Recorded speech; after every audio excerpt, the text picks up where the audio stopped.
참 예수님, 여러분들 혹시 연애해 보셨어요? 왜 웃으시죠? 안 해보셨나요? 결혼만 하고 연애를 안 했을 수도 있잖아요. 연애하실 때 좋으셨죠?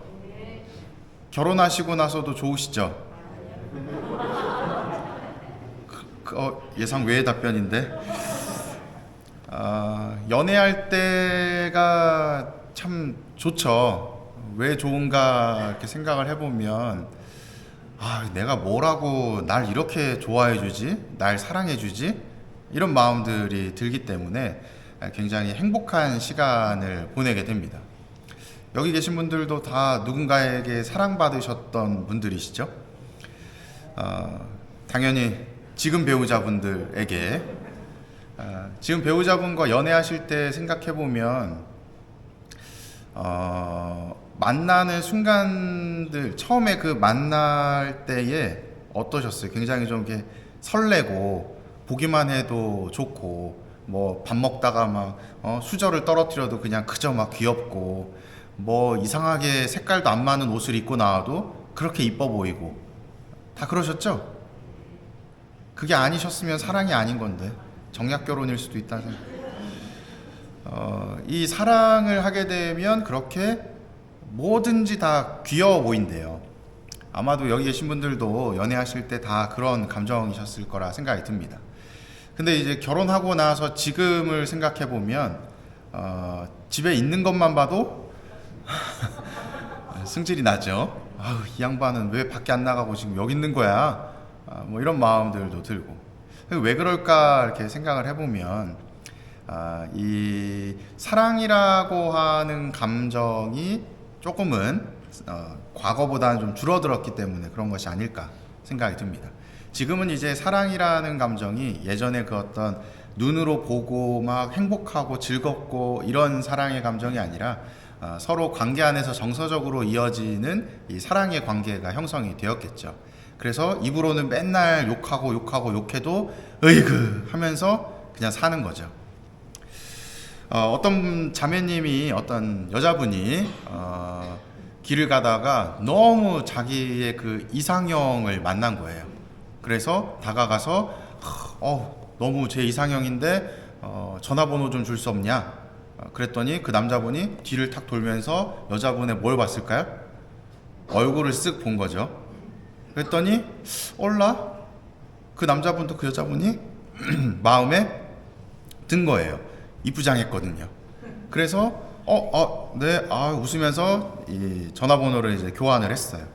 그리고 나서 뭐 언제 만납시다 해서 이제 만나게 되었는데, 만나면서 이 여자분은 남자분이 점점 더 좋아지기 시작을 한 거예요. 얼굴도 잘생기고 막 옷도 잘 입고 말도 굉장히 젠틀하게 잘하고, 또 보니까 돈도 좀 있는 것 같고, 굉장히 이렇게 마음에 들기 시작을 했습니다. 근데 남자분은 반대로 만날 때마다 조금씩 걸렸던 게 있는 거예요. 밥을 먹는데 자꾸 그냥 쩝쩝거리면서 밥을 먹고, 입만 열면 그 비속어를 한 개씩 두 개씩 섞어서 자꾸 말을 쓰고, 만나자 약속을 하면 막 5분 10분씩은 항상 늦는 거죠. 그래서 남자분이 처음에는 너무 좋으니까 넘어가다가 시간이 지나면서 이 관계가 더 유지되려면 내가 불편한 부분을 이야기를 해야 되겠다 라는 생각이 들어서 난 이 세 가지는 꼭 지켜줬으면 좋겠어 하고 그 여성분에게 이야기를 한 겁니다. 밥 먹을 때 입 쩝쩝거리지 않기, 두 번째는 욕하지 않기, 세 번째는 약속 시간 잘 지키기. 그러니 여자분이 그래, 내가 이렇게 좋아하는 사람의 부탁인데 들어야지 하면서 약속을 잘 지켰을까요? 잘 지켰죠. 너무 사랑하니까, 내가 사랑하는 사람이 그렇게 하니까. 근데 시간이 조금씩 지나면 지날수록 이제 어떻게 될까요? 자기 본연의 모습이 한 개씩 나오기 시작을 하는 거예요. 그 모습을 보면서 남자분은 어떻게 했을까요? 노발대발 했을까요? 아니에요. 사랑하니까 그래, 그냥 넘어가자. 한 번 넘어가고, 또 그러면 그래, 두 번 넘어가고, 3번 넘어가고 4번 넘어가다가 한 번씩 전에 내가 얘기했잖아, 입 쩝쩝거리는 거 밥 먹을 때는 입 다물고 먹었으면 좋겠어 하고 조심스럽게 이야기를 내밀었는데, 거기서 이제 여자분은 어떤 마음이 들었을까요? 밥 먹는데 왜 밥 먹을 때 그렇게 잔소리하고 그래? 하는 마음이 조금씩 들기 시작을 하는 거죠. 늦게 나오면 늦게 나온다고 한마디 하면 내가 늦게 나올 수도 있지 하면서 점점 이제 짜증을 내기 시작합니다. 그 관계가 지속이 되었을까요? 그 관계가 지속이 되려면 결혼을 해야 되잖아요. 결혼하기 전에 헤어졌습니다. 왜? 남자분이 더 이상 참지 못한 것이죠.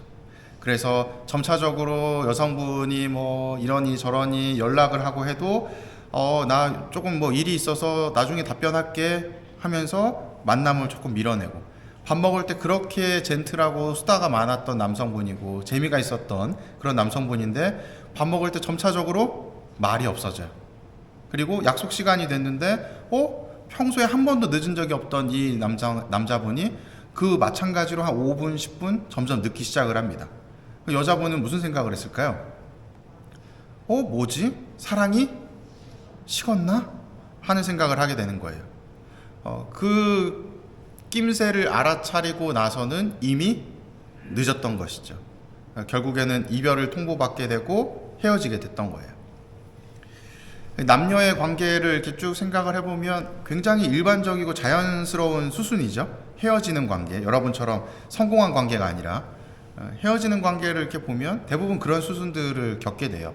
처음에는 사랑 때문에 그 사람의 모난 부분도 덮어주고 이해해주려고 하다가 조금씩 나의 요구를 표출하게 되고, 또 사랑하니까 그걸 들어주다가 시간이 또 지나면 내 것을 더 앞세우게 되고 요구하게 되면서 문제가 생기게 되고 싸우고 이별하게 되는, 신앙 안에서 하느님과의 관계도 똑같아요. 오늘 나오는 이 다니엘 예언서나 이 루카복음의 내용을 살펴보면 이 성전을 짓는 것에 관해서, 또 성전이 허물어지는 것에 관해서 이야기를 하고 있는데, 이 성전이라고 하는 것이 곧 하느님과 우리의 관계다라고 볼 수가 있어요. 상징적인 부분이에요. 왜냐하면 우리의 그 노력이 곧 성전이기 때문에. 그런데 오늘 복음에 보면은 이 성전이 허물어지는 때가 온다고 이야기를 하죠. 성전이 허물어진다는 것은 하느님과 우리의 관계가 이제 멀어지게 된다는 거예요.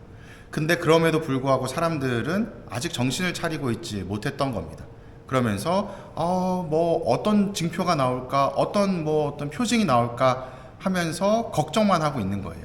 내 삶 자체를 바꾸려고 하는 노력은 없이 그때가 되면 어떤 표징이 날 텐데 그럼 그때 가서 하지 뭐 하는 안일한 생각을 하고 있었던 겁니다. 그런데 그 표징이 어떤 식으로 나오는가 살펴보면 마지막에 지진이 발생하고 기근과 전염병이 들고 하늘에서는 무서운 일들과 큰 표징이 일어날 것이다 라고 이야기를 하는데, 민족과 민족이 맞서 싸운다라는 것은 이 내란이 일어났다는 것이죠.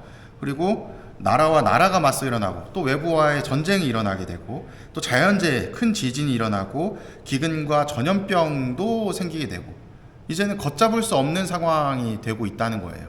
그때가 되면 과거로 되돌릴 수 있을까요? 없다는 겁니다. 하느님과 우리와의 관계에서도 우리는 하느님께 지켜드려야 되는 부분들이 분명 존재하죠. 예를 들자면 십계명 혹은 또 성경에 나오는 여러 가지 가르침들일 겁니다. 그런데 그것들을 우리는 못 본 척하면서 내가 좋은 것들만을 내세우고, 또 그분에게 내가 원하는 것들만을 청하면서 신앙생활을 하죠.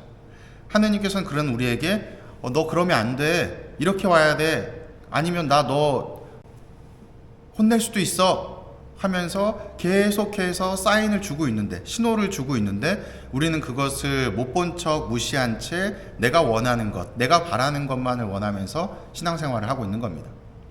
이러한 관계는 어떤 관계가 될 수밖에 없다고 아까 말씀을 드렸죠? 남녀 관계에서 헤어짐의 관계가 될 수밖에 없는 거예요. 그때 가서 왜 나 잘했는데, 나 이쁘잖아, 아직 나 사랑하잖아 하면서 울고불고 매달려 봐야 이미 그때는 늦었다는 거예요. 우리의 신앙생활은 연인관계처럼 지속적인 노력이 필요합니다. 하느님께서는 우리를 항상 좋게 바라봐 주시지만 우리의 부족한 부분들, 또 그분께서 말씀하신 부분들을 지켜내지 못하는 우리의 모습을 볼 때면 점점 점수가 깎여 나가고, 점수가 깎여 나가다 이제 쌓아놓은 점수가 없으면 어떻게 될까요? 내던져지게 되는 것이죠. 그러니 이제 연종 시기가 끝나고 대림 시기가 시작되는 이 시점에, 새해가 시작되는 시점이잖아요. 이 시점에 하느님께서 나에게 바라고 원하시는 것은 무엇인지 한번 돌아보시고, 내가 하느님에게 상처 주고 있었던 부분들은 무엇인지 또 생각해 보시는 하루가 되시면 좋을 것 같습니다. 사랑합니다.